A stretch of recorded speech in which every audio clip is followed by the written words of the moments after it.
rare achievement only attained by the legendary champions of our sport. A year-long journey played at 65 tournaments across 31 countries, against an army of supremely talented and uncompromising opponents. A brutal test of athleticism, technique, physical endurance and mental strength.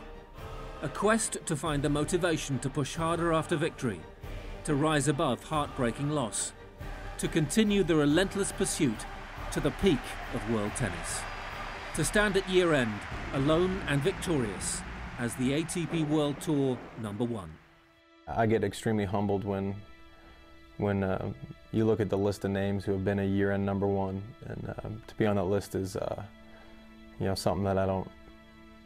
Still, it's tough to believe it. And I think that's something that is nice because no one can take it away. You know, no matter what happens from this point on, you've had that distinction, and that's a pretty big honor. Yeah, for me, world #1 is obviously a huge thing. I was able to finish world #1 5 times already, so that's always something you also gun for.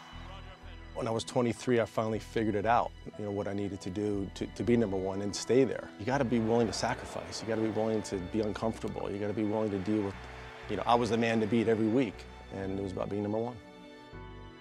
Well, I am the only player actually made to be #1 in the world for 1 week.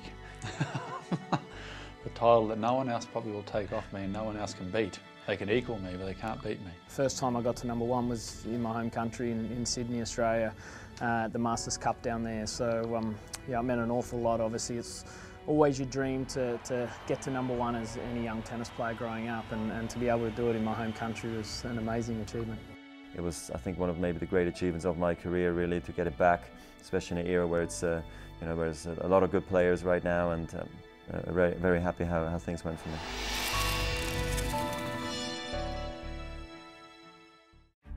"2013 marks 40 years of the Emirates ATP rankings, which first began in 1973. The 40th anniversary celebrations have laid the foundations for a wider ATP heritage programme, an ongoing initiative that will recognise and celebrate all major ATP milestones and historic achievements in years to come, as well as showcasing the history of the ATP, the Emirates ATP rankings, and the remarkable achievements of the world's greatest athletes over the past 40 years. I think respecting the past of any sport is huge for any athlete, and it's one thing that there's such linkage in tennis. We're not a sport that started off where we are today. We've come a long way. There was an amateur era where players traveled the world, and we're just grateful to be able to chance to see the world and be able to play tennis.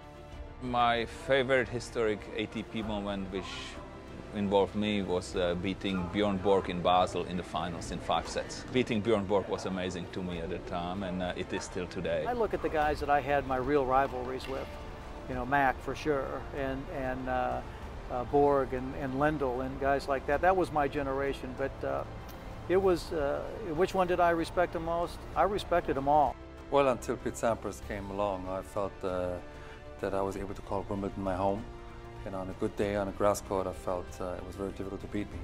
Then all of a sudden, this American comes along with the big serve and the perfect grass court game, and, you know, the volleys and the mental toughness. And all of a sudden, I felt that when he was playing his best and I was playing my best, he's actually better than me. The heritage of our sport defines what the game is today. I'm very proud to be a part of it and its incredible history.